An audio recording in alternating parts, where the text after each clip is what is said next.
দেখো আজকে আমরা যেটা নিয়ে আলোচনা করব সেটা হচ্ছে ক্লাস 7-এর 13 নম্বর অধ্যায়। কোন ক্লাস? ক্লাস 7-এর 13 নম্বর অধ্যায় চ্যাপ্টার 13 এর সমান্তরাল সরলরেখা ও ছেদকের ধারণা নিয়ে আলোচনা করব। তো এই চ্যাপ্টারে যেটা আমরা শিখবো না সেটা হচ্ছে কোণ সম্পর্কে জানবো আমরা। কোণ। তো আমি একেবারে যে চ্যাপ্টারটা শুরু করছি একদম বেসিক থেকে স্টার্ট করব, যাতে তোমরা, এখানে তো অনেক স্টুডেন্ট আছে যারা বেসিক কনসেপ্ট জানো না, তাদের জন্য অনেকটা হেল্পফুল হবে। তো একটা কথা বলে দিই ভিডিও শুরু করার আগে, যদি ভিডিওটি ভালো লাগে অবশ্যই লাইক সাবস্ক্রাইব করে বন্ধুদের মাঝে শেয়ার করবে, যাতে তোমরাও উপকৃত হতে পারবে এবং আমাকেও উপকৃত করতে পারবে। দেখো, তো এটা কি ক্লাস 7-এর 13 নম্বর অধ্যায়, তাই তো? তো সমান্তরাল সরলরেখা ও ছেদকের ধারণা। তো আমরা বলছি যে সমান্তরাল, তাহলে সমান্তরাল সরলরেখা, তা আগে আমাকে বললো যে সমান্তরাল কথাটার অর্থ কী, বা সমান্তরাল মানে কি, বা সমান্তরাল সরলরেখা মানে সমান্তরাল বলছি তো, এই যে সরলরেখা, সরলরেখা মানে কি, বা সরলরেখা বলতে কী বোঝে, বা সরলরেখা কাকে বলে, what is definition of straight line, বা সরলরেখা কাকে বলে, এটা আমাকে জানতে হবে। ঠিক আছে, তাহলে আগে আমরা জেনে নিই যে বিন্দু জিনিসটা কি। বিন্দু হচ্ছে, এটা একটা বিন্দু, তো কারণ বিন্দু কেন, কারণ এর দৈর্ঘ্য নেই, প্রস্থ নেই, উচ্চতা নেই, কিন্তু বাট কী আছে, এর অবস্থান আছে। কি নেই, এর দৈর্ঘ্য নেই, কি বললাম আমি, দৈর্ঘ্য নেই, তাই তো? দৈর্ঘ্য নেই, প্রস্থ নেই, কিন্তু উচ্চতাও নেই, কিন্তু কি আছে, এই তিনটে জিনিস নেই, কিন্তু কি আছে, এর অবস্থান আছে, তাই জন্য একে আমি বিন্দু বলবো। এবার যদি দুটো বিন্দুকে আমরা যুক্ত করি, সেটা স্ট্রেট লাইন সোজাসুজি যুক্ত করতে পারি, আবার বক্রপথেও যুক্ত করতে পারি, তাকে কি বলবো আমরা, সরলরেখা বলবো। এইবার চলে আসি সরলরেখা কাকে বলে। যদি দুটি বিন্দুকে আমরা যদি কলমের কালি দিয়ে যুক্ত করি, কি বললাম, যদি দুটি বিন্দুকে কলমের কালি দিয়ে যুক্ত করি এবং সেটা সোজাসুজি যুক্ত করি, তাকে বলবো আমরা সরলরেখা বলবো। তাহলে আমরা সরলরেখা জানলাম এবং বিন্দু জানলাম। ঠিক আছে, এবার এই সরলরেখার উপর অনেকগুলো বিন্দু অবস্থিত, মানে এই সরলরেখার উপরে এইভাবে এইভাবে করে অনেকগুলো বিন্দু আছে। ঠিক আছে, তো এইবার আমরা জানবো সমান্তরাল সরলরেখা কাকে বলে। যদি দুটি সরলরেখা, কি বললাম, যদি দুটি সরলরেখার মধ্যে অবস্থিত, আমি একটা সরলরেখা নিচ্ছি এটা, আর একটা সরলরেখা নিচ্ছি এটা, তো এই দুটো সরলরেখাকে কখন সমান্তরাল সরলরেখা বলবো, এটা আমার হচ্ছে প্রশ্ন।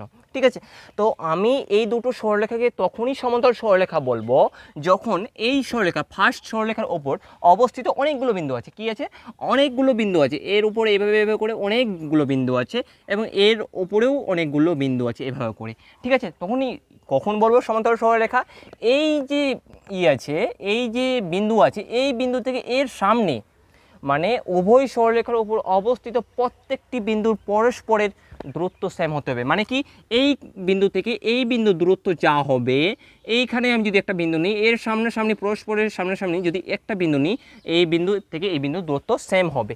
এবং এখানে যতগুলো বিন্দু আছে প্রত্যেকটা বিন্দু থেকে এই সরলরেখার উপর প্রত্যেকটা বিন্দুর দূরত্ব সেম হতে হবে বা সমান হতে হবে। তাহলেই আমি বলতে পারবো যে এই যে সরলরেখা আছে, সরলরেখাকে অবশ্যই টিক চিহ্ন দিয়ে প্রকাশ করতে হবে।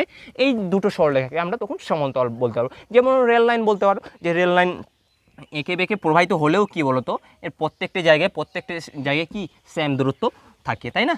তো এইবার আমরা যেটা বলবো যে সমান্তরাল সরলরেখা কাকে বলে। যদি দুটি সরলরেখা পরস্পর সমান্তরাল তখনই বলবো যখন ওই দুটি সরলরেখার উপর অবস্থিত প্রত্যেকটি বিন্দু প্রত্যেকটি বিন্দুর পরস্পরের সঙ্গে দূরত্ব সমান বজায় রেখে অগ্রসর হয় বা সমান থাকে, তখন সেই দুটি সরলরেখাকে বলবো সমান্তরাল সরলরেখা। এবার সমান্তরাল সরলরেখার ডেফিনেশন আসবে না, তোমরা একটু জেনে নাও যে সমান্তরাল সরলরেখা জিনিসটা কি। তাহলে সমান্তরাল সরলরেখা বুঝতে পারলে, এইবার চলে আসি, এইটুকু আমার কাজ হলো সমান্তরাল সরলরেখা। এইবার আমরা জানবো ছেদকের ধারণা, তাই তো? এবার ছেদক কি? ছেদক হচ্ছে, ছেদকের আরেকটা নাম আছে। ছেদকের কি নাম আছে আরেকটা? ছেদকের নাম হচ্ছে ভেদক। কি বললাম? ছেদকের আরেকটা নাম হচ্ছে ভেদক, বা ছেদক বা ভেদক কাকে বলে? যদি কোনো সমান্তরাল সরলরেখা, কি বললাম, যদি কোনো সমান্তরাল সরলরেখাকে বা অসমান্তরাল সরলরেখা, দেখো এটা তো সমান্তরাল সরলরেখা দেখেই বোঝা যাচ্ছে। আবার যদি আমি এইভাবে করি, এইভাবে করি, এটা একটা ছবি, এটা ফার্স্ট পিকচার অ্যান্ড এটা হচ্ছে সেকেন্ড পিকচার, তাই তো? তাহলে এই ছবিটার ক্ষেত্রে দেখতে পাচ্ছ, এইটা যে পিকচার আছে বা আকারটা আছে, এটা কি আছে, সমান্তরাল সরলরেখা। আর কিন্তু এটা কি আছে, অসমান্তরাল সরলরেখা। কারণ কি, এইখান থেকে এইটুকু দূরত্ব যা হবে, এইখান থেকে এইটুকু দূরত্ব, এখান থেকে প্রত্যেকটা আলাদা হবে। আমার একটা ডিস্টেন্স আলাদা হলেই আমি বলতে পারবো অসমান্তরাল আছে। তাহলে এটা হচ্ছে অসমান্তরাল সরলরেখা, আর এটা হচ্ছে সমান্তরাল সরলরেখা। এই দুই ক্ষেত্রেই সমান্তরাল সরলরেখা বা অসমান্তরাল সরলরেখাকে যদি অপর কোনো একটি সরলরেখা যদি ছেদ করে বা ভেদ করে, কি বললাম, যদি কোনো সমান্তরাল সরলরেখাকে বা অসমান্তরাল সরলরেখাকে যদি অপর কোনো একটি সরলরেখা যদি ছেদ বা ভেদ করে, কিভাবে, এইভাবে করে যদি ছেদ করে বা ভেদ করে, কি করে, ছেদ বা ভেদ করে, তাহলে ওই অপর সরলরেখাটিকে আমরা বলবো, কি বলবো বলো তো, ছেদক বা ভেদক বলবো। হোয়াট ইজ ডেফিনেশন অফ ছেদক? ছেদক কাকে বলবো? যদি দুটি সরলরেখা সমান্তর হয় এবং সেই সমান্তর সরলরেখা অপর একটি সরলরেখা যদি ছেদ বা ভেদ করে তখন সেই সরলরেখাটি বলবো ছেদক বা ভেদক বলবো। ঠিক আছে, এইবার আমরা জানবো যেটা সেটা হচ্ছে একটু কোণ সম্পর্কে আমরা জেনে নেব এবং আমরা চ্যাপ্টারে প্রবেশ করব। তো চ্যাপ্টারে যাওয়ার আগে একটু কোণ সম্পর্কে আমরা আলোচনা করি নি। কোণ জিনিসটা কি? কোণ মানে কি বলতো? কোণ ইংরেজি হচ্ছে অ্যাঙ্গেল, তাই তো? কোণ ইংরেজি কি? কোণ ইংরেজি হচ্ছে অ্যাঙ্গেল। এবার কোণ কাকে বলো? কোণ বলতে যদি আমি গ্রাম্য ভাষায় বলতে চাই না, কোণ বলতে কোণাকে বোঝায়। কোণা বলতে কীরকম কোণা? বলতে পারো বাড়ির কোণা, টেবিলের কোণা, চেয়ারের কোণা, তাই তো? এই কোণাগুলোকে বোঝায়। বাট যদি অঙ্কের ভাষায় বলি কোণ কি? কোণ হচ্ছে যদি দুটি বাহু পরস্পরের সঙ্গে ছেদ করে বা ভেদ করে বা কোনো একটি বিন্দুতে মিলিত হয়। কি বললাম? যদি অঙ্কের ভাষায় বলতে চাই কোণ কি বা কোণ কাকে বলে, what is definition of angle, তাহলে আমরা বলবো যে দুটি সরলরেখা বা দুটি বাহু বা দুটি সরলরেখাংশ বা দুটি রেখা যদি পরস্পরের সঙ্গে মিশে বা পরস্পরের সঙ্গে স্পর্শ করে বা পরস্পরের সঙ্গে বলতে পারে ছেদ করে বা পরস্পরের সঙ্গে ভেদ করে, তাহলে ওই সরলরেখা দুটির বা ওই রেখা দুটির বা ওই বাহু দুটির মধ্যবর্তী অংশকে আমরা কোণ বলবো। তাহলে এই মধ্যবর্তী অংশটাকে কি বলবো? কোণ বলবো। কোণ মানে কি? তোমরা যদি তোমাদের বইয়ে একটু খেয়াল করো যে এটা তোমাদের বই, তাই তো? যখন তোমরা বই খুলছো না তখন এই যে আকারটা তৈরি হচ্ছে, এই যে আকারটা তৈরি হচ্ছে মিডিলের আকারটা, ঠিক আছে? কীরকম আমি দেখাতে পারছি না, আমার দুটো হ্যান্ড যেহেতু বন্ধ হয়ে গেছে, এই মিডিলের আকারটা তৈরি হচ্ছে, সেইটা হচ্ছে কোণ। মানে কীরকম কি? এইটাকে যে এই বাহুটাকে ধরে নিই এটা, আর এই যে নিচের বাহুটা আছে, এই নিচের যে বইয়ের পাতাগুলো আছে সেইটাকে ধরে নিচ্ছি আমি এইটা। তাহলে বইটা এইরকম অবস্থায় খুলে আছে, তাহলে এই যে মিডিলের অংশটা আছে না, এই মিডিলের অংশটাকে আমরা বলবো কোণ। তাহলে কোণ জিনিসটা ক্লিয়ার হলো বা অ্যাঙ্গেল জিনিসটা ক্লিয়ার হলো। এবার কোণকে কিনা মোটামুটি অনেক ভাগে ভাগ করা হয়। যদি কোণের যদি প্রকারভেদ দেখতে চাই, 5 থেকে শুরু করে ক্লাস 10 পর্যন্ত কোণকে মোটামুটি বলতে পারো 30টার মতো ভাগ আছে, 30টা ভাগে ভাগ করা হয়। ঠিক আছে, কি বললাম? কোণের কিন্তু অনেকটা ভাগ আছে। কোণের মোটামুটি 30টার মতো ছেলে মেয়ে আছে। একজনের ছেলে মেয়ে করে দুটো হয়, কিন্তু কোণের কোটা আছে 30টা আছে। ভাবতে পারছো? এতটা আছে। তাহলে আমাদের যে ক্লাস 7-এ যেটা আলোচনা করেছে না, মাত্র 5 থেকে 6টা কোণ নিয়ে আলোচনা করেছে। কত? 5 থেকে 6টা কোণ, মানে 5 থেকে 6টা ভাগ নিয়ে আলোচনা করেছে এবং বাকি ভাগটা পরে ক্লাস 7-এ আছে, ক্লাস 8-এ আছে, ক্লাস 9-এ আছে, 10-এ আছে, আস্তে আস্তে আছে। তো আজকে আমরা যেটা বলছিলাম যে কোণকে যেহেতু 30টা বা 27টা ভাগে ভাগ করা হয়, তার মধ্যে কি কি আমাদের ক্লাস 7-এ আছে সেইটা আমি একটু বলে দিচ্ছি। তো ক্লাস 7-এ আমাদের যেটা জানতে হবে প্রথমে সেটা হচ্ছে বিপ্রতীপ কোণ। কী জানতে হবে? প্রথমে জানতে হবে সেটা হচ্ছে বিপ্রতীপ কোণ। আগে বলে দিই যে শূন্য কোণ আছে, সূক্ষ্ম কোণ আছে, স্থূল কোণ আছে, সমকোণ আছে, তারপরে প্রবৃদ্ধ কোণ আছে, এইরকম কোণ করে মোটামুটি 30টা ভাগ আছে। তাহলে আমাদের যেটা জানতে হবে প্রথমে সেটা হচ্ছে বিপ্রতীপ। কি বললাম? বিপ্রতীপ কোণ। বিপ্রতীপ কোণ। এবার দ্বিতীয়ত যেটা জানতে হবে সেটা হচ্ছে বহিস্থ কোণ। বিপ্রতীপ কোণকে অনেক সময় বিপরীত কোণও বলা হয়। কি বলা হয়? বিপরীত কোণও বলা হয়। বিপরীত কোণও বলা হয়। ঠিক আছে, এবার জানতে হবে বহিস্থ কোণ জানতে হবে। বহিস্থ কোণ জানতে হবে। এবার তারপরে কি জানতে হবে? 3 নম্বর জানতে হবে অন্তঃস্থ কোণ জানতে হবে। অন্তঃস্থ কোণ জানতে হবে। 4 নম্বরে কি জানতে হবে? 4 নম্বরে যেটা জানতে হবে সেটা হচ্ছে একান্তর কোণ জানতে হবে। কি জানতে হবে? একান্তর কোণ জানতে হবে। একান্তর কোণ জানতে হবে। তারপর 5 নম্বরে যেটা জানতে হবে সেটা হচ্ছে অনুরূপ কোণ জানতে হবে। অনুরূপ কোণ জানতে হবে। তাহলে এই 5টা কোণ সম্পর্কে জানতে গেলে আমার ক্লাস 7-এর যে 13 নম্বর অধ্যায়টা আছে সেটা একেবারে কমপ্লিট হয়ে যাবে। ঠিক আছে, আমি একটা ভিডিওর মাধ্যমে টোটালটা কমপ্লিট করার চেষ্টা করছি। ভিডিওটা অনেকটা লেন্থি হবে, তাহলে ধৈর্য সহকারে একটু দেখবে। ঠিক আছে, তাহলে আমরা প্রথমে জানবো যে বিপ্রতীপ কোণ। আমরা কোণ কাকে বলে আমরা জানলাম। কোণ কাকে বলে?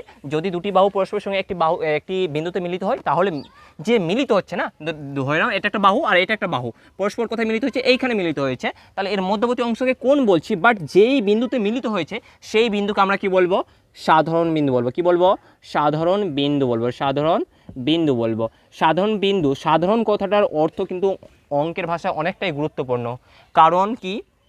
কারণ সাধারণ মানে কি? সাধারণ মানে বোঝাচ্ছে যে সাধারণ যদি আমি মানুষ বলি কি না, তাহলে সাধারণ মানুষ তাকেই বলবো, সেই মানুষটাকেই বলবো যে মানুষটা দুইজনের কাজ করবে। দুইজনের কাজ করবে মানে কি? যদি আমি চেয়ারকে বলি একটা সাধারণ, এই চেয়ারটাকে সাধারণ তখন বলবো যে এই চেয়ারটা সাধারণ তখনই হবে যখন এই চেয়ারটা দুটো মানুষের বসার উপযোগী হবে, মানে এই চেয়ারটাতে দুইজন মানুষ বসতে পারবে। এবং এই কলমটাকে সাধারণ কলম তখনই বলবো যখন এই কলমটা দুইজন টিচার ব্যবহার করবে বা দুইজন মাস্টার ব্যবহার করবে বা দুইজন ছাত্র ব্যবহার করবে বলতে পারো। ঠিক আছে, এবার সাধারণ বিন্দু কাকে বলবো? যখন এই বিন্দুটা দুইজন ব্যবহার করবে তখন তাকে সাধারণ বিন্দু বলবো। দুই জায়গায় থাকবে তখন তাকে আমরা সাধারণ বিন্দু বলবো। মানে কি বলতো? ধরে নাও যে এটা একটা রুম আছে, ঠিক আছে, এটা একটা রুম আছে, এই রুমের মধ্যে দেখো একটু খেয়াল করো যে মাঝে একটা দেওয়াল আছে, তাই তো? তাই দেখো একটা রুমকে কোটা ভাগে ভাগ করেছে, মানে এখানে কি আছে দেখতে পাচ্ছ তোমরা, দুটো রুম দেখতে পাচ্ছ বা দুটো কি দেখতে পাচ্ছ, এদিকটা একটা ঘর, এই দিকটা একটা ঘর। এইবার যদি আমি এই দাগটাকে উঠিয়ে দিই তাহলে এটা কি হয়ে যায়, একটা রুমে একটা ঘরে পরিণত হয়ে যায়, তাই না? তাহলে বলো এই যে দাগটা আছে এই দাগটা এই ঘরেরও কাজ করছে আবার এই ঘরেরও কাজ করছে, তাই না? তাহলে এই যে দাগটা আছে বা এই দেওয়ালটা আছে এই দেওয়ালটাকে আমরা বলবো সাধারণ দেওয়াল। তাহলে সাধারণ মানে বুঝতে পেরেছো তো, সাধারণ মানে হচ্ছে দুইজনের কাজ করবে, মিনিমাম দুইজনের কাজ করবে, ম্যাক্সিমাম অনেকগুলো কাজ করতে পারে, অনেক কারোই কাজ করতে পারে, ঠিক আছে, ফ্রি সার্ভিস দিবে, ঠিক আছে। তাহলে সাধারণ বিন্দু কোনটা, তাহলে এইখানে সাধারণ বিন্দু কীভাবে বলবো, কারণ যে এই যে বিন্দুটা আছে না, এই বিন্দুটা এই সরলরেখার উপরেও আছে, আবার এই বিন্দুটা এই সরলরেখার উপরেও আছে। একটু ভালো করে চিন্তা করো, একটু ভাবার চেষ্টা করো যে এই যে বিন্দু আছে, আমি একটু আলাদা আলাদা সেপারেটভাবে করার চেষ্টা করছি। দেখো এটা একটা সরলরেখা, মানে এই সরলরেখাটা, ঠিক আছে, এই সরলরেখাটা বা এই বাহুটা, আর এই সরলরেখাটা হচ্ছে এইটা, ঠিক আছে, এই যে এইটা। তাহলে একটু খেয়াল করো এইখানে যে বিন্দুটা আছে আর এইখানে যে বিন্দুটা আছে, এই দুটো বিন্দু কী হয়েছে, এক জায়গায় এসে মিলিত হয়েছে। তাহলে এই বিন্দুটা এই সরলরেখার উপর আছে, আবার এই বিন্দুটা এই সরলরেখার উপর আছে, মানে এই বিন্দুটা এরও উপরে আছে আবার এই বিন্দুটা এরও উপরে আছে, তাই বলতে পারি এই বিন্দুটাকে সাধারণ বিন্দু বলতে পারবো, ঠিক আছে। এইবার সাধারণ বিন্দু আরেকটা জানতে হবে আমাদের, যেটা হচ্ছে শীর্ষবিন্দু জানতে হবে। কী জানতে হবে? শীর্ষবিন্দু। শীর্ষ মানে কি, মাথার দিকটাকে বলা হয় শীর্ষবিন্দু, তাই তো? এবার শীর্ষবিন্দু জিনিসটা কি, শীর্ষবিন্দু জিনিসটা হচ্ছে যদি দুটি সরলরেখা যদি পরস্পরকে ছেদ করে, কি বললাম যে ছেদ করে মানে কি একদম কেটে চলে যাবে, ঠিক আছে, এদিকটা একটা তীর গেছে আর এদিকটা একটা তীর গেছে, দেখো এইভাবে একটা তীর গেছে আর মানে প্লাস চিহ্ন, ঠিক আছে, প্লাস চিহ্নের মতো লাগছে দেখতে, ঠিক আছে। তাহলে কি বলছি, যদি দুটি সরলরেখা পরস্পরকে ছেদ করে দেয় বা স্পর্শ করে বা ভেদ করে, তাহলে যে বিন্দুতে ছেদ করবে বা যে বিন্দুতে স্পর্শ করবে বা যেই বিন্দুতে ভেদ করবে সেই বিন্দুটাকে বলবো আমরা শীর্ষবিন্দু। বোঝা গেল আমার কথা? গিয়ে বললাম যদি কোনো দুটি বাহু বা সরলরেখা পরস্পর কোনো একটি বিন্দুতে মিলিত হয়, আমার কথা বলার স্পিডটা জোরে হয়ে যাচ্ছে আশা করি, যদি জোরে হয় তো অবশ্যই কমেন্ট করে জানাবে, আমি আরও আস্তে আস্তে বলার চেষ্টা করব, ঠিক আছে। তো আমি কি বলছি, আমি বলতে চাইছি যে দুটি সরলরেখা যদি একটি বিন্দুতে মিলিত হয় তাহলে সেই মিলন, যেখানে মিলন ঘটছে বা যেখানে মিলিত হচ্ছে সেই বিন্দুটাকে বলবো আমরা শীর্ষবিন্দু বা সাধারণ বিন্দু বলবো। সাধারণ বিন্দু আর শীর্ষবিন্দু একটাকেই বোঝানো হয়, মোটামুটি পার্থক্য খুব একটা নেই। পার্থক্য তোমরা ক্লাস 10-এ গিয়ে একটু মোটামুটি বুঝতে পারবে, ক্লাস 8-এ বুঝতে পারবে কিছুটা হলেও শীর্ষবিন্দু আর সাধারণ বিন্দুর মধ্যে পার্থক্য, তো মোটামুটি একই জিনিসটা, ঠিক আছে। তাহলে সাধারণ বিন্দু আর শীর্ষবিন্দু জিনিসটা ক্লিয়ার হলো। এইবার চলে আসি আমি বিপ্রতীপ কোণ কাকে বলে। তাহলে এই যে আমরা কোণগুলো শিখবো না, এই কোণগুলো কার মাধ্যমে শিখবো, আমরা শিখবো সমান্তরাল সরলরেখা এবং ছেদকের মাধ্যমে শিখবো। কার মাধ্যমে? সমান্তরাল সরলরেখা ও ছেদকের মাধ্যমে শিখবো। তাহলে আমি বললাম যে সমান্তরাল সরলরেখা কাকে বলে একটু আগে বললাম, ছেদক কাকে বলে একটু আগেই বললাম। তো আমি একটু বিপ্রতীপ কোণ নিয়ে একটু আলোচনা করে নিই। তো বিপ্রতীপ কোণ কার ক্ষেত্রে শিখবো? সমান্তরাল সরলরেখার ক্ষেত্রে শিখবো। তাহলে সমান্তরাল সরলরেখা, তার জন্য আমাকে কী করতে হবে, সমান্তরাল সরলরেখা অঙ্কন করে নিচ্ছি। তাহলে এটা একটা সমান্তরাল সরলরেখা। এবার এই সমান্তরাল সরলরেখার কে কী করছে, একটা ছেদক কী করছে, একটা ছেদক ছেদ করে দিচ্ছে। কোথায় ছেদ করছে? এই দুটি সরলরেখাকে দুটি ভিন্ন ভিন্ন বিন্দুতে ছেদ করছে, তাই না? তাহলে আমি এখান থেকে কি বলতে পারবো বলো তো, যে এই যে দুটো সমান্তরাল সরলরেখা ছিল, এই দুটো সমান্তরাল সরলরেখাকে কী করছে, অপর একটি সরলরেখা দুটি ভিন্ন ভিন্ন, এটা একটা বিন্দু আর এটা একটা বিন্দু, ভিন্ন ভিন্ন বিন্দুতে ছেদ করছে, তাই তো? এবার যে বিন্দুগুলোতে ছেদ করছে সেই বিন্দুগুলোকে কি বলবো, সাধারণ বিন্দু বলবো বা শীর্ষবিন্দু বলবো। আমি একটু আগেই বললাম, ঠিক আছে, কি বলবো, সাধারণ বিন্দু বা শীর্ষবিন্দু বলবো। তাহলে এই বিন্দুটা হচ্ছে সাধারণ বিন্দু বা শীর্ষবিন্দু, এই বিন্দুটা হচ্ছে সাধারণ বিন্দু বা শীর্ষবিন্দু। এবার দেখো যখন ছেদ করেছে তার ফলে কোটা সাধারণ বিন্দু বা শীর্ষবিন্দু হয়েছে, দুটি শীর্ষবিন্দু গঠিত হয়েছে। কটি? দুটি শীর্ষবিন্দু গঠিত। বাট একটা কথা আরও, যে কোটা কোণ উৎপন্ন হয়েছে বলো তো, যদি দুটি সরলরেখা মানে সমান্তরাল সরলরেখাকে যদি একটা ছেদ করে, তাহলে কটা, একটা সরলরেখা যদি ছেদ করে তাহলে কটা কোণ উৎপন্ন হয়েছে, এখানে একটা, দুটো, এর নিচের দিকে একটা, নিচের দিকে একটা, উপরে কটা হলো, চারটা, আর নিচের দিকে কটা, দেখো এখানে একটা, এখানে একটা, তাহলে কটা হয়, টোটাল 8টা হয়। মানে কি, 4 জোড়া কোণ উৎপন্ন হয়। 4 জোড়া কোণ কখন উৎপন্ন হবে? যখন দুটি সরলরেখাকে অপর একটি রেখা ছেদ বা ভেদ করবে, তখন 4 জোড়া কোণ উৎপন্ন হবে। মানে কি, 8টি কোণ উৎপন্ন হবে। তাহলে কটা কোণ উৎপন্ন হয়েছে? 8টি কোণ উৎপন্ন হয়েছে। এবার বিপ্রতীপ কোণের সংজ্ঞা কাকে বলে? তো বিপ্রতীপ কোণের সংজ্ঞা বলার আগে আমি সমান্তরাল সরলরেখা না দিয়ে আমি দুটো সরলরেখা দিয়ে আমি বিপ্রতীপ কোণের ব্যাপারটা ক্লিয়ার করছি। কিভাবে ক্লিয়ার করছি দেখো, ওপরে দেখো, ওপরে দেখা যাচ্ছে অবশ্যই, তো আমি ওপরে বলছি। তাহলে ওপরে কি বলবো, বিপ্রতীপ কোণ বা বিপরীত কোণ, তাই তো? তাহলে এই জিনিসটা কি, যদি দুটি সরলরেখা পরস্পরকে ছেদ করে, কি বললাম, যদি দুটি সরলরেখা পরস্পরকে যেভাবেই ছেদ করুক, ইচ্ছে নাই, মানে তোমার উপর ডিপেন্ড করছে, যেভাবেই ছেদ করুক, হয় এভাবে ছেদ করতে পারে বা এভাবে ছেদ করতে পারে বা এইভাবে ছেদ করতে পারে, কোনো সমস্যা নেই তাতে, ঠিক আছে। যেভাবেই ছেদ করুক, তার ফলে কটা কোণ উৎপন্ন হচ্ছে বলো তো, 4টি কোণ উৎপন্ন হচ্ছে।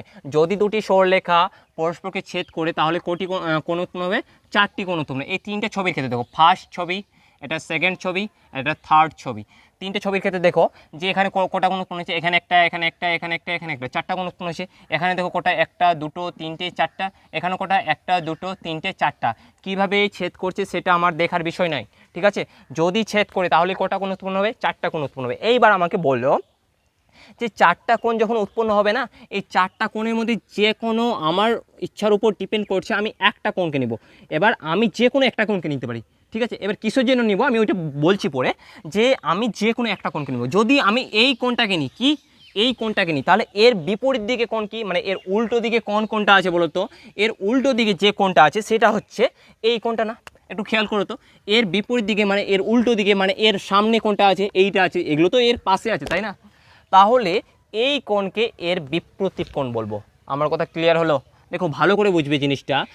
যদি দুটি সরলরেখা পরস্পরকে একটি বিন্দুতে ছেদ করে, মানে যদি দুটি সরলরেখা পরস্পরকে ছেদ করছে, মানে এইভাবে ছেদ করছে, ঠিক আছে, তাহলে কটা কোণ উৎপন্ন হচ্ছে বলো তো, অপরের দিকে একটা, নিচের দিকে একটা, এই সাইডে একটা, এই সাইডে একটা, 4টা কোণ উৎপন্ন হচ্ছে। তো এই 4টা কোণের মধ্যে যে কোনো একটা কোণকে, হয় উপরেরটাকে নিব, না নিচেরটাকে নিব, না এই পাশেটাকে নিব, নাহলে এই পাশেটাকে, যে কোনো একটাকে নিব, ঠিক আছে। তাহলে আমি কি করছি, আমি এইটাকে নিচ্ছি, কি করছি, এইটাকে নিচ্ছি। তাহলে এর বিপরীত দিকে কোনটা আছে, এইটা আছে, তাহলে এর বিপরীত কোণ হয়ে যাবে এইটা। বোঝা গেল আমার কথা? ক্লিয়ার হয়েছে? এবার যদি আমি এই কোণটা নিই তাহলে কি হবে বলো তো, এই কোণটা নিই তাহলে এর বিপরীত দিকে বা এর উল্টো দিকে বা এর সামনে কোণ আছে বলো তো, এর সামনের দিকে এই কোণটা আছে, তাহলে এই কোণের মানে এই কোণের বিপরীত কোণ হচ্ছে এইটা। বোঝা গেল? দেখো আমি একটু আলাদা এবার এই পিকচারে বোঝাচ্ছি, এটা তো এটা মোটামুটি সেম আছে, এই পিকচারে বোঝাচ্ছি। দেখো এখানেও কি হয়েছে, 4টা কোণ উৎপন্ন হয়েছে। আমি এটা ক্রস চিহ্ন দিয়ে বুঝেছি, এটা ক্রস চিহ্ন দিয়েছি মানে গুণ চিহ্ন, এটা ভাগ চিহ্ন দিয়েছি, আর এটা দিচ্ছি না কিছু, মানে দুটো দিলাম। দেখো 4টা কোণ উৎপন্ন হয়েছে, তো আমি মাইনাস দিয়ে দিয়েছি, একটা যোগ দিয়েছি বোঝার জন্য, ঠিক আছে। তাহলে 4টা কোণ উৎপন্ন, 4টা কোণের নাম কি দিয়েছি, একজনের নাম দিয়েছি ভাগ, একজনের নাম দিয়েছি গুণ, একজনের নাম দিয়েছি যোগ, আর একজনের নাম দিয়েছি বিয়োগ, ঠিক আছে। এবার তোমরাও যদি মনে করো এটার নাম আম, এটার নাম আপেল, এটার নাম বেগুন, এটার নাম পটল, যাই দিতে পারো, কোনো ব্যাপার নেই, ঠিক আছে। আমি ইচ্ছা হচ্ছে নাম দিয়ে দিচ্ছি। এইবার আমার প্রশ্ন হচ্ছে যে এই 4টা কোণের মধ্যে যে কোনো একটা কোণকে নিই, আমি যদি এই কোণটাকে নিই, মানে বিয়োগ নামে যে কোণটা আছে সেই কোণটাকে যদি নিই, তাহলে এর বিপরীত দিকে কোণটা আছে, এইটা আছে, তাহলে এর বিপ্রতীপ কোণ হচ্ছে এইটা। এবার বলতে পারো যে সে এটার বিপ্রতীপ কোণ এটা, তাহলে এটার বিপ্রতীপ কোণ কোনটা, তাহলে এর এই কোণটাকে যখন নেব তাহলে এর কোণের বিপরীত দিকে কী আছে এই, তাহলে এটার বিপ্রতীপ কোণ হচ্ছে এইটা। মানে এরা পরস্পরের বিপ্রতীপ কোণ।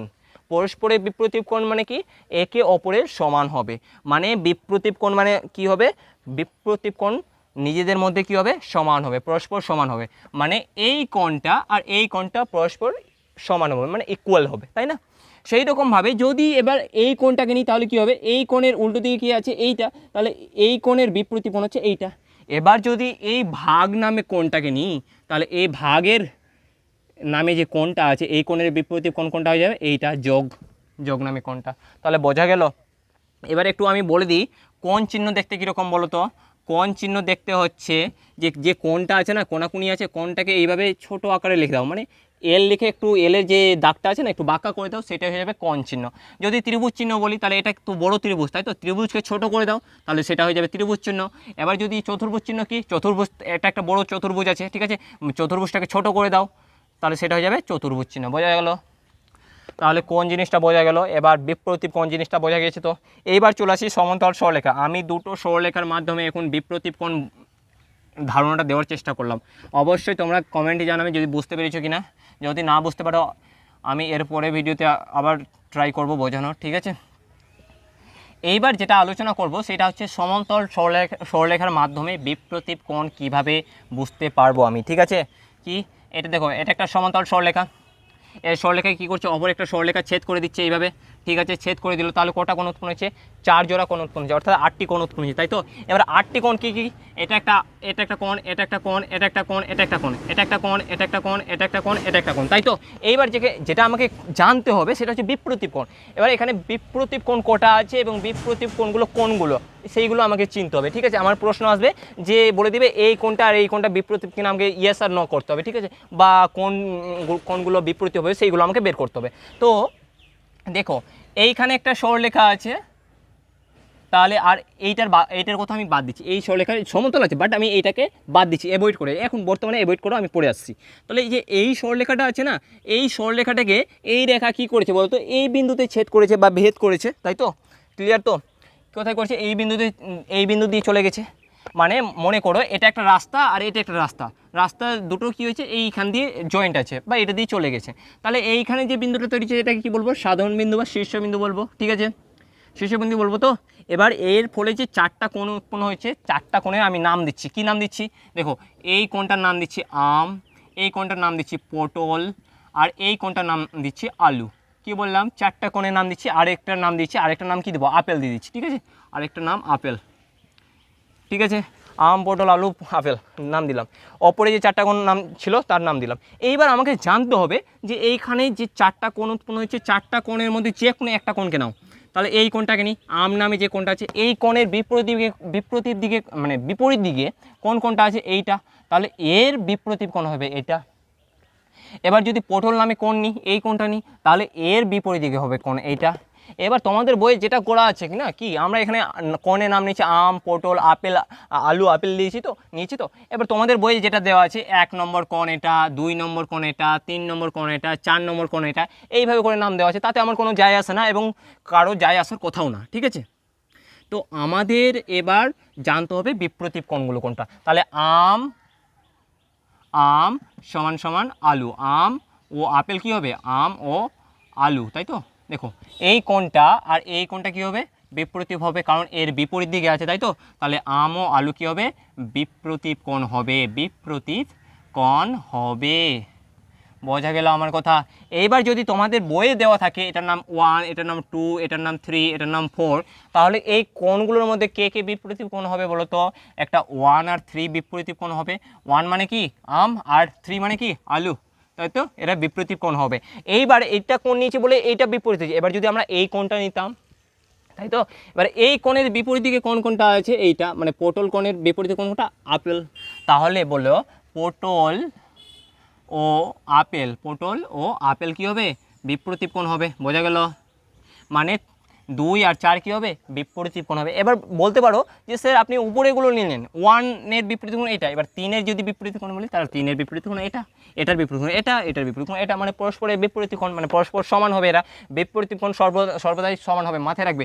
কি বললাম? বিপরীত কোণ সব সময় যে অবস্থা থাকবে, ঝড় বৃষ্টি যাই আসুক না কেন, ওরা কোনোদিনও আলাদা হবে না, মানে সব সময় সমান থাকবে। মানে সমান থাকবে মানে কি? সমান থাকবে মানে হচ্ছে ওদের মানগুলো সমান থাকবে, মানে ভ্যালুগুলো সমান থাকবে। যদি এটা 30 ডিগ্রি হয় তাহলে এটাও 30 ডিগ্রি হবে, এটা যদি 60 ডিগ্রি হয় তাহলে এটাও 60 ডিগ্রি হবে। স্যার কী করলেন গিজি কিছুতে বুঝতে পারলাম না, ঠিক আছে। অবশ্যই আমি বলছি ভালো করে। তাহলে বিপরীত কোণ ব্যাপারটা ক্লিয়ার হলো তো? তাহলে কোটা বিপরীত কোণ হলো একটু খেয়াল করো।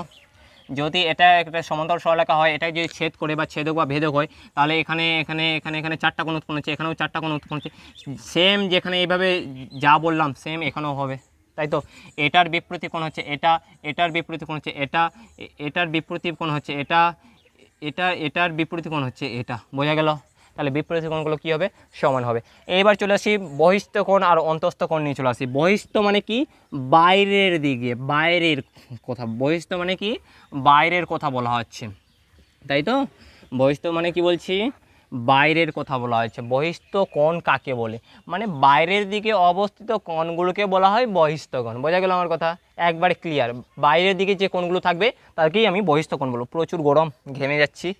দেখো এটা একটা সমান্তরাল সরলরেখা, এটা একটা। দেখো তাহলে এই যে দুটো সরলরেখা আছে, মানে এটা একটা সরলরেখা, এটা একটা সরলরেখা। সরলরেখার বাইরের দিক কোনটা? এদিকটা। আর এই সরলরেখার বাইরের দিক কোনটা? এদিকটা। তাহলে এই বাইরের দিকে কটা কোণ আছে বলো তো? এটা একটা কোণ আর এটা একটা কোণ, তাই তো। তাহলে এই দুটো কোণ কী হবে? বহিস্থ কোণ হবে। এবার এই সরলরেখার বাইরের দিকে কোণটা আছে, এটা একটা কোণ আছে, এটা একটা কোণ আছে, তাহলে এই এখানে কি হবে, এই দুটো বহিস্থ কোণ হবে। বোঝা গেল? তাহলে যদি কোনো একটি সমান্তরাল সরলরেখাকে অপর একটি যদি সরলরেখা ছেদ করে, তাহলে বহিস্থ কোণ কটা পাবো? 4টি বহিস্থ কোণ পাবো। এটা একটা বহিস্থ কোণ, এটা একটা বহিস্থ কোণ, এটা একটা বহিস্থ কোণ, এটা একটা বহিস্থ কোণ। এবার প্রশ্ন হচ্ছে যে বিপ্রতীপ কোণগুলো তো পরস্পরের সমান হচ্ছিল, তাহলে বহিস্থ কোণগুলো কি পরস্পরের সমান হবে? না। কখন সমান হবে? যদি দুটি সরলরেখা সমান্তরাল হয়, যদি দুটি সরলরেখা সমান্তরাল হয় এবং এই যে ছেদক আছে, ছেদক যদি তাদের সঙ্গে 90 ডিগ্রি করে বা লম্বভাবে অবস্থিত হয়, লম্বভাবে ছেদ করে, তাহলে বহিস্থ কোণগুলো সমান হবে। তাহলে বহিস্থ কোণ মানে কি? বাইরের দিকে অবস্থিত কোণগুলোকে বলা হয় বহিস্থ কোণ। এবার আমরা জানবো অন্তস্থ কোণ। অন্তস্থ কোণ কাকে বলে? যে যদি আমি সমান্তরাল সরলরেখার ক্ষেত্রে বলি, তাহলে সমান্তরাল সরলরেখার অন্তস্থ মানে কি? ভিতরের দিকে। তাহলে অন্তস্থ মানে কি? ভিতরের দিকে। তাহলে সমান্তরাল সরলরেখার মধ্যে যেগুলো আছে, মানে ভিতরের দিকে যে কোণগুলো আছে, সেইগুলো কোণগুলোকে কী বলবো? আমরা অন্তস্থ কোণ বলবো। মানে এইখানে একটা কোণ আছে, এইখানে একটা কোণ আছে, এইখানে একটা কোণ আছে, এইখানে। তাহলে বললো যে যদি সমান্তরাল সরলরেখাকে কোন একটি সরলরেখা বা ছেদক যদি ছেদ করে বা ভেদক যদি ভেদ করে, তাহলে কটা বহিস্থ কোণ উৎপন্ন হবে? 4টা বহিস্থ কোণ উৎপন্ন হবে। আর অন্তস্থ কোণ কটা উৎপন্ন হবে? 4টা অন্তস্থ কোণ উৎপন্ন হবে। তোমরা শুনতে পাচ্ছ না? অবশ্যই কমেন্ট করে জানাবে আওয়াজগুলো, ভয়েস ক্লিয়ার আসছে কিনা। ঠিক আছে? তাহলে অন্তস্থ কোণ আর বহিস্থ কোণ সম্পর্কে ধারণা ক্লিয়ার হয়েছে কিনা বলো? অফকোর্স হয়ে গেছে আশা করি। না হলে অবশ্যই কমেন্ট করে জানাবে, আমি আবারও এর পরবর্তী ভিডিওতে আলোচনা করব। এবার চলে আসি একান্তর কোণ জিনিসটা কি, বা একান্তর কোণ কাকে বলে এবং অনুরূপ কোণ কাকে বলে। এবার সব থেকে এই চ্যাপ্টারে এই দুটো কোণ গুরুত্বপূর্ণ। এই দুটো কোণ দিয়ে তোমাদের পরীক্ষায় প্রশ্ন আসবেই, 100% আসবেই। ঠিক আছে? মিনিমাম দুটো প্রশ্ন আসবেই, একান্তর কোণ আর অনুরূপ কোণ দিয়ে। ঠিক আছে? তাহলে একান্তর কোণ আর অনুরূপ কোণ জানার আগে আমি জানবো তাদের বৈশিষ্ট্য কি। সংজ্ঞা যদি বলি তাহলে বুঝতেই পারবে না যে কি সংজ্ঞায় বলছে, আর বই থেকেও তো আরও বুঝতে পারবে না। তাহলে কি আগে জানবো আমরা একান্তর কোণের বৈশিষ্ট্য আর অনুরূপ কোণের বৈশিষ্ট্য। মানে এরা দুজন এমনই একটা ব্যক্তি, এদেরকে চেনাই যায় না। মানে এদের সম্পর্কে এত জিনিস আছে যে জানতে গেলে অনেকটা সময় লাগবে, আস্তে আস্তে বোঝার চেষ্টা করবে। তো এদের সম্পর্কে জানবো, কার সম্পর্কে? একান্তর কোণ আর অনুরূপ কোণ। মানে এরা দুজন এমন একটা ব্যক্তি, মানে এদের সম্পর্ক কখনো ঠিক থাকে আবার কখনো ঠিক থাকে না। ঠিক আছে? তাহলে একান্তর কোণ জানবো। একান্তর কোণ আর অনুরূপ কোণ, এই দুটো জিনিস যদি না শিখতে পারো, কোন দুটো যদি না জানতে পারো, তাহলে অনেক জায়গায় হোঁচট খাবে। ক্লাস 10-এ আছে, ক্লাস 8-এ আছে, ক্লাস 9-এ আছে, মানে এগুলো উপপাদ্যে অনেকটাই কাজে লাগবে। একান্তর কোণ, অনুরূপ কোণ। ঠিক আছে? তাহলে একান্তর কোণ আর অনুরূপ কোণ যে আমি জানবো, তার জন্য আমাকে কি করতে হবে? আমাকে অবশ্যই সমান্তরাল সরলরেখা অঙ্কন করে নিতে হবে এবং একটি ছেদক বা ভেদক নিয়ে নিতে হবে, তারপর আমি সেটাকে বোঝাতে পারবো। ঠিক আছে? দেখো আমি এই পাশে নিচ্ছি। ঠিক আছে? কি নিচ্ছি? দুটো সমান্তরাল সরলরেখা নিচ্ছি। সমান্তরাল সরলরেখায় কী করছে? একটা ছেদক বা ভেদক একটা সরলরেখা অপর একটি সরলরেখা ছেদ করে দিচ্ছে। ঠিক আছে? তাহলে ছেদ করার ফলে কটা শীর্ষবিন্দু উৎপন্ন হচ্ছে? দুটো শীর্ষবিন্দু। কি বললাম? কটা শীর্ষবিন্দু উৎপন্ন হচ্ছে? দুটো। এইখানে একটা শীর্ষবিন্দু আর এইখানে একটা শীর্ষবিন্দু। শীর্ষবিন্দু কাকে বলে আমি একটু আগেই বললাম, ভিডিওতে বারবার বলছি। যদি দুটি সরলরেখা পরস্পরকে একটি বিন্দু ছেদ করে, তাহলে সেই বিন্দুটাকে বলবো শীর্ষবিন্দু বলবো বা সাধারণ বিন্দু বলবো। দেখো এটা একটা সরলরেখা আর এটা একটা সরলরেখা, আমি এই সরলরেখার কথা বাদ দিচ্ছি। তাহলে এই সরলরেখা কী হচ্ছে? এখানে ছেদ করছে, তাহলে এটা হচ্ছে শীর্ষবিন্দু। আবার দেখো এই সরলরেখা আবার এই সরলরেখা এখানেও ছেদ করছে, তাহলে কী করছে? এটাও একটা শীর্ষবিন্দু। তাহলে শীর্ষবিন্দু কটা? দুটো। তাহলে কি হতে হবে? একান্তর কোণ কাকে বলে? একান্তর কোণের বৈশিষ্ট্য কি? তাহলে একান্তর কোণের বৈশিষ্ট্য হচ্ছে যে কিভাবে চিনব, আমাকে প্রথমে জানতে হবে যে একান্তর কোণ ভিন্ন শীর্ষবিন্দুতে অবস্থিত হবে। একান্তর কোণ কোথায় থাকবে? ভিন্ন ভিন্ন শীর্ষবিন্দু। একই শীর্ষবিন্দুতে একান্তর কোণ থাকবে না বা হতে পারে না। It is impossible. কি বললাম? একান্তর কোণ দুটি আলাদা আলাদা বিন্দুতে, আলাদা আলাদা বিন্দু মানে কি? আলাদা আলাদা শীর্ষবিন্দু থাকবে। মানে এই শীর্ষবিন্দুতে যে 4টা কোণ আছে, এই 4টা কোণের মধ্যে দুটো কোণ একান্তর কোণ হবে না। কখন হবে? যখন ভিন্ন শীর্ষবিন্দু, এখানে একটা কোণ আর এই শীর্ষবিন্দুতে একটা কোণ, এই শীর্ষবিন্দু একটা কোণ, এই শীর্ষবিন্দু একটা কোণ থাকবে, তখনই তাকে আমরা একান্তর কোণ বলতে পারবো। মানে কি? দুটি ভিন্ন ভিন্ন শীর্ষবিন্দু থাকতে হবে, দুটি ভিন্ন ভিন্ন শীর্ষবিন্দু হতে হবে। দুটি ভিন্ন ভিন্ন শীর্ষবিন্দু থাকবে। কি বললাম? দুটি ভিন্ন ভিন্ন শীর্ষবিন্দু থাকবে। এটা 1 নম্বর বৈশিষ্ট্য। অনুরূপ কোণেরও ঠিক একই বৈশিষ্ট্য। 1 নম্বর বৈশিষ্ট্য হচ্ছে এরও কি থাকবে না, দুটি ভিন্ন ভিন্ন শীর্ষবিন্দু। আমি দেখিনি একটু বোর্ডে যে ক্লিয়ার আসছে নাকি ছবিটা, তাই তো? অফকোর্স ক্লিয়ার আসছে। দেখো একান্তর কোণ কি, দুটি ভিন্ন ভিন্ন শীর্ষবিন্দু থাকবে বা অবস্থান করবে। এটাও কি হবে, এটাও দুটি ভিন্ন ভিন্ন শীর্ষবিন্দুতে, মানে দুটি আলাদা আলাদা শীর্ষবিন্দুতে থাকবে, বিন্দুতে থাকবে, ঠিক আছে, থাকবে। তাহলে 1 নম্বর বৈশিষ্ট্য ক্লিয়ার হলো। তাহলে একান্তর কোণ কোথায় থাকবে, দুটি আলাদা আলাদা শীর্ষবিন্দুতে থাকবে। এবার 2 নম্বর হচ্ছে একান্তর কোণ ভেদকের বিপরীত পাশে অবস্থান করবে। কোথায় অবস্থান করবে, ভেদকের বিপরীত পাশে অবস্থান করবে। একান্তর কোণ কোথায় হবে, ভেদক মানে কি, এই যে এটা যেটা ভেদ করে যাচ্ছে বা ছেদ করে যাচ্ছে এইটা, ঠিক আছে, এর বিপরীত পাশে মানে কি, ওই এইদিকে অবস্থান মানে বিপরীত পাশে মানে কি, একটা এদিকে একটা এইদিকে অবস্থান করবে, এক সাইডে অবস্থান করবে না। মানে একান্তর কোণ দুটির মধ্যে, একান্তর কোণ মানে কি, একান্তর কোণ মানে হচ্ছে দুটো কোণ, মানে এক জোড়া কোণ, দুটো কোণ থাকবে, একটা কোণ না, একটা কোণ থাকবে, দুটো কোণ থাকবে, মানে কি এটা একটা কোণ আর এটা দুটো কোণ থাকবে।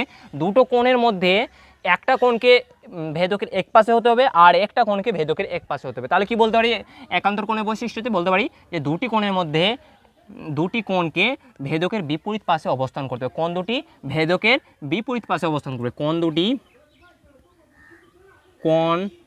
কোণ দুটির ভেদকের বা ছেদকের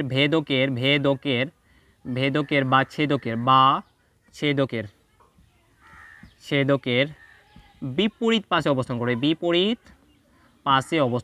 পাশে অবস্থান করবে। তাহলে এইটার মানে কি, অবস্থান করবে, এটার মানে হচ্ছে যে দুটো যে কোণ থাকবে সেই দুটো কোণকে তখনই একান্তর কোণ বলবো যখন এই ভেদকে এই পাশে থাকবে একটা কোণ আর একটা কোণ এই পাশে থাকবে, ঠিক আছে। এটা উপরে থাকতে পারে, নিচে থাকতে পারে, যেখানে খুশি থাকতে পারে, এটা একটা বৈশিষ্ট্য। আর 3 নম্বর বৈশিষ্ট্য মারাত্মক বৈশিষ্ট্য। কি বৈশিষ্ট্য, যে দুটি, কি বলছি, যে দুটো কোণ হচ্ছে একান্তর কোণ, সেই দুটো কোণের মধ্যে একটা কোণকে কী হতে হবে, বহিস্থ হতে হবে আর একটা কোণকে অন্তস্থ হতে হবে। কি বললাম, যে 1 নম্বর বৈশিষ্ট্য বললাম যে দুটি কোণ যে আছে না একান্তর কোণ, তাহলে দুটি ভিন্ন ভিন্ন শীর্ষবিন্দু থাকবে এবং কোণ দুটির ভেদকের বা ছেদকের বিপরীত পাশে থাকবে। কোণ দুটোর কথা বলবো সেই কোণ দুটোকে তখনই আমি একান্তর কোণ বলবো যখন ভেদকের একদিকে থাকবে একটা কোণ, অপর দিকে থাকবে একটা কোণ। এবার যে আমি দুটো কোণকে একান্তর কোণ তখনই বলবো যখন সেই কোণ দুটির মধ্যে একটি কোণ হবে অন্তস্থ আর একটি কোণ হবে বহিস্থ। অন্তস্থ মানে কি, অন্তস্থ মানে হচ্ছে ভিতরের কোণ আর বহিস্থ মানে কি, বাইরের কোণ। তো কোণ দুটির মধ্যে একটি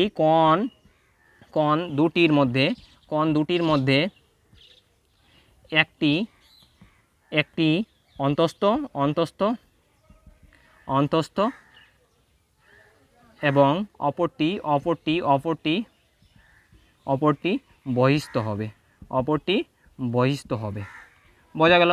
এটা হলো একান্তর কোণ। এইবার চলে আসছি একান্তর কোণের ইসে, ঠিক আছে। এবার তোমাদের বইয়ে যেরকম করে দেওয়া আছে না সেইভাবে বলছি। এটা 1 নম্বর কোণ, এটা 2 নম্বর কোণ, এটা 3 নম্বর কোণ, এটা 4 নম্বর কোণ, 5 নম্বর কোণ, 6 নম্বর কোণ, 7 নম্বর কোণ, 8 নম্বর কোণ, ঠিক আছে। এইবার প্রশ্ন হবে যে আমি বলছি দেখো কোণ এখানে আমি কোথায় করাবো, এদিকে ক্লিয়ার আছে তো, হ্যাঁ এদিকে করাচ্ছি, একটু বলছি আমি কি করছি দেখো। এবার আমি বলছি কোণ, এটা কোণ চিহ্ন তো, কোণ 1 নম্বর কোণকে নিলাম, মানে কি এই কোণটাকে, এবং নিচ্ছি আমি এই কোণটাকে নিচ্ছি, কোণ 6 কি নিলাম, কোণ 1 ও কোণ 6, কোণ 1 এবং কোণ 6, এই কোণ দুটো কি একান্তর কোণ, আমাকে আগে বলো। তার জন্য এই 3টা বৈশিষ্ট্য ফুলফিল করতে হবে বা পূরণ করতে হবে বা মানতে হবে। এই 3টা বৈশিষ্ট্য যদি এই কোণ দুটো মেনে না চলে তাহলে আমরা বলতে পারবো না এই কোণ দুটো হচ্ছে একান্তর কোণ। বোঝা গেল, ক্লিয়ার হলো? দেখো আগে দেখে নিচ্ছি যে এই 1 নম্বর কোণটা আর এই 6 নম্বর কোণটা একই শীর্ষবিন্দুতে আছে না ভিন্ন শীর্ষবিন্দুতে আছে, এইটা আমাকে আগে দেখতে হবে। আগে দেখে নিই 1 নম্বর কোণ কোথায় আছে, এই শীর্ষবিন্দুতে আছে, আর 6 নম্বর কোণ কি আছে, এই শীর্ষবিন্দুতে আছে। তাহলে 1 নম্বর বৈশিষ্ট্য আমার পূরণ করছে বা মেনে চলছে, ঠিক আছে। এবার 2 নম্বর শর্তটা দেখি কি বলেছে, কোণ দুটি ভেদক বা ছেদকের বিপরীত পাশে অবস্থান করবে। কোণ দুটি ভেদক বা ছেদকের বিপরীত দিকে অবস্থান করবে, মানে একটা এ পাশে আরেকটা ওই পাশে অবস্থান করবে। তাহলে একটু খেয়াল করো যে কোণ 1 নম্বর কোণটা কি আছে, ছেদকের এই দিকে আছে, মানে ছেদকের ডান দিকে আছে। এটা যদি বাম দিক ধরি আর এটা যদি ডান দিক ধরি, তাহলে 1 নম্বর কোণটা ছেদকের ডান দিকে আছে, আর 6 নম্বর কোণটা কি আছে, ছেদকের বাম দিকে আছে, তাই তো? তাহলে এই দুটো কোণ কি হচ্ছে, যে এই 2 নম্বর শর্ত পূরণ করছে, বা এই 2 নম্বর যে বাক্যটা আছে সেটাও কি মেনে চলছে বা মানছে, তাই তো? এবার 3 নম্বর শর্ত দেখে নিই কী বলছে। কোণ দুটির মধ্যে একটিকে অন্তস্থ হতে হবে এবং অপরটিকে বহিস্থ হতে হবে। যে দুটো কোণ থাকবে না, সেই দুটো কোণের মধ্যে একটা বহিস্থ হতে হবে আর একটা অন্তস্থ হতে হবে। বহিস্থ মানে কি, বাইরের দিকে কোণ থাকবে, আর অন্তস্থ মানে কি, ভিতরের দিকে কোণ থাকবে। তাহলে দেখি 1 নম্বর কোণটা কি আছে, দেখো 1 নম্বর কোণটা এই যে দুটো সমান্তরাল সরলরেখা আছে, সেলেখার বাইরের দিকে এই কোণটা, তাহলে এই কোণটা কি, বহিস্থ কোণ, অবশ্যই বহিস্থ কোণ। তাহলে 1 নম্বরটা কি, বহিস্থ কোণ। আর দেখে নিই 6 নম্বরটা কোণ কি, 6 নম্বরটা এখানে আছে, মানে এই সরলরেখা দুটোর মধ্যে আছে, এই সরলরেখা দুটোর ভিতরে আছে, তাই তো? তাহলে এই 6 নম্বরটা কি, অন্তস্থ কোণ। তাহলে একটা বহিস্থ একটা অন্তস্থ, বা একটা অন্তস্থ একটা বহিস্থ, তাই তো? তাহলে এই দুটো কোণ কি হবে, পরস্পর একান্তর কোণ। কি হবে, পরস্পর একান্তর কোণ। আর একান্তর কোণগুলো কি হবে, সমান হবে না অসমান? যদি এই দুটো সরলরেখা সমান্তরাল হয় তাহলে সমান্তরাল হলে এই কোণ দুটো সমান হবে, আর যদি অসমান্তরাল হয় তাহলে অসমান হবে। বোঝা গেল কি বললাম? যদি দুটি সরলরেখা সমান্তরাল হয়, এইটা সরলরেখা আর এইটা সরলরেখা সমান্তরাল হয়, মানে সরলরেখা দুটি সমান্তরাল হয়, তাহলে বলতে পারবো যে একান্তর কোণগুলো সমান হবে, আর যদি অসমান্তরাল হয় তাহলে বলবো অসমান হবে। বোঝা গেল? তাহলে একটা এই দিয়ে করলাম। এবার কি করছি, এবার চলে আসি যে অনুরূপ কোণ। তাহলে অনুরূপ কোণের বৈশিষ্ট্য কি, দুটি ভিন্ন শীর্ষবিন্দুতে থাকতে হবে, ভিন্ন ভিন্ন শীর্ষবিন্দুতে থাকতে হবে। এবার 2 নম্বর হচ্ছে যে ভেদক বা ছেদকের একই দিকে থাকতে হবে দুটো কোণকে, বিপরীত দিকে থাকলে চলবে না। এখানে যেরকম বিপরীত দিকে ছিল, এখানে একই দিকে থাকতে হবে। অর্থাৎ কোণ দুটিকে ছেদক বা ভেদকের একই পাশে অবস্থান করতে হবে, একই পাশে অবস্থান করতে হবে, না হলে চলবে না। বোঝা গেল কি বললাম? কি চলবে না, অঙ্ক হবে না বা চলবে না, অঙ্ক চলবে না, ঠিক আছে? তাহলে কি হবে, কোণ দুটিকে ছেদক বা ভেদকের একই পাশে অবস্থান করতে হবে। মানে এই ছেদক আছে, ছেদকের একদিকেই থাকতে হবে, দুটো কোণকেই একদিকে থাকতে হবে। যেমন এর ক্ষেত্রে একদিকে এটা ছিল, একদিকে ওটা ছিল, এইভাবে করলে হবে না কিন্তু, ঠিক আছে? এটাকে তুমি অঙ্ক আছে, ঠিক আছে, যুক্তি লাগবে, না হলে এরকম করে চলবে না। তাহলে এটা হচ্ছে অনুরূপ কোণের 2 নম্বর বৈশিষ্ট্য। এবার 3 নম্বর বৈশিষ্ট্য হচ্ছে যে আমরা যে কোণ দুটোকে অনুরূপ কোণ বলবো, সেই কোণ দুটোকে কি হতে হবে না, বহিস্থ হতে হবে বা অন্তস্থ হতে হবে। একটা বহিস্থ একটা অন্তস্থ হলে চলবে না, কি হতে হবে, দুটোই হয় অন্তস্থ হবে, না দুটোই হয় বহিস্থ হবে। ক্লিয়ার হলো? তাহলে কোণ দুটির প্রত্যেকটি অন্তস্থ হবে, নয় বহিস্থ হবে। অর্থাৎ কোণ দুটির প্রত্যেকটি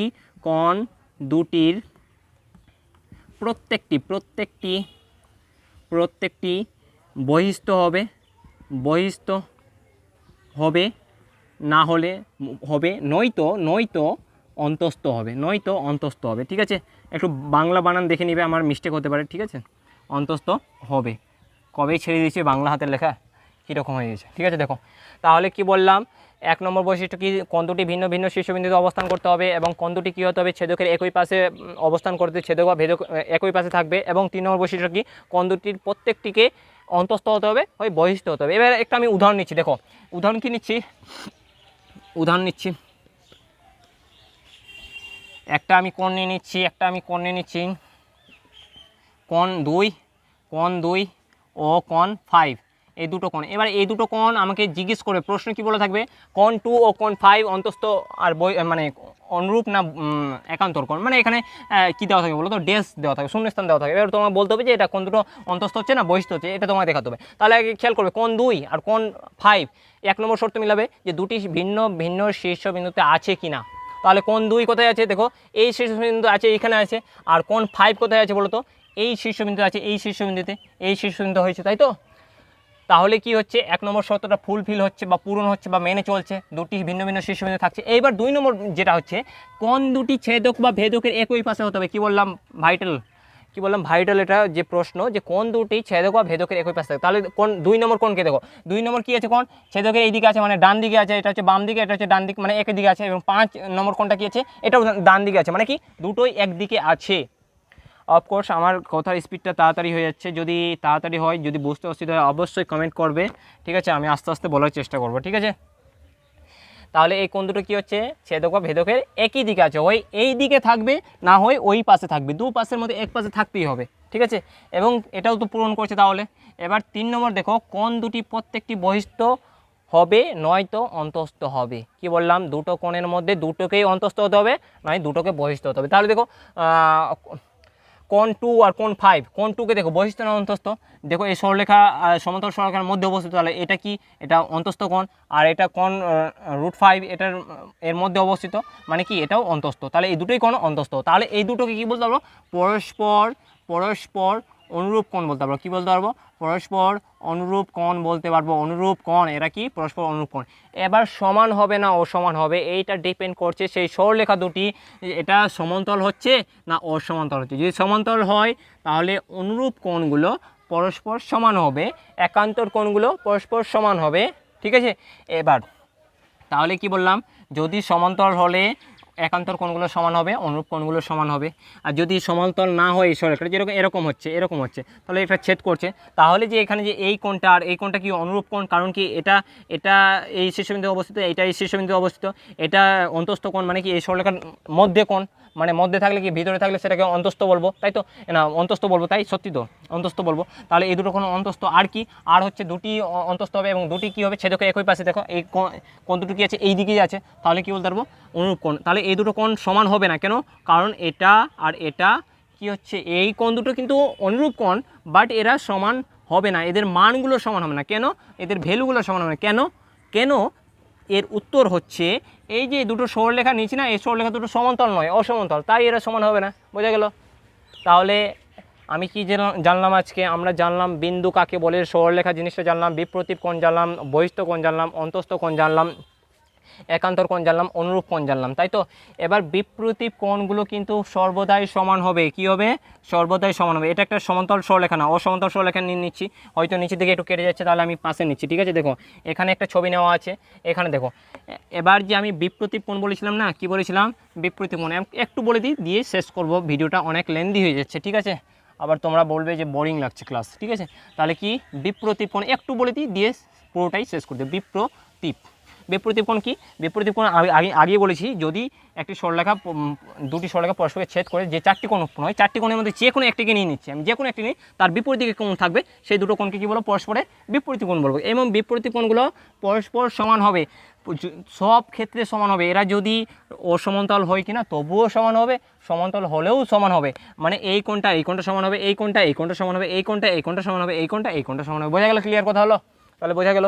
অফকোর্স এইবার তোমরা যেটা করবে, তোমাদের বইয়ে একটা ছবি দেওয়া আছে, সেইখানে ছবিগুলো তো বলেছে যে সমান্তরাল সমান্তরাল হলে কোণ 1 ও কোণ 2 কোণ হবে, কোণ 3 ও কোণ 4 কোণ হবে, কোণ হবে, এগুলো আমাকে করতে বলেছে, ওগুলো তোমরা করে নেবে।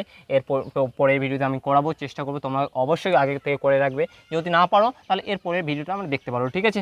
তাহলে আজকে এই পর্যন্ত। ভিডিওটি ভালো লাগলে অবশ্যই লাইক সাবস্ক্রাইব করে বন্ধুদের মাঝে শেয়ার করবে, যাতে তোমরাও উপকৃত হতে পারবে এবং আমাকেও উপকৃত করতে পারবে, ঠিক আছে।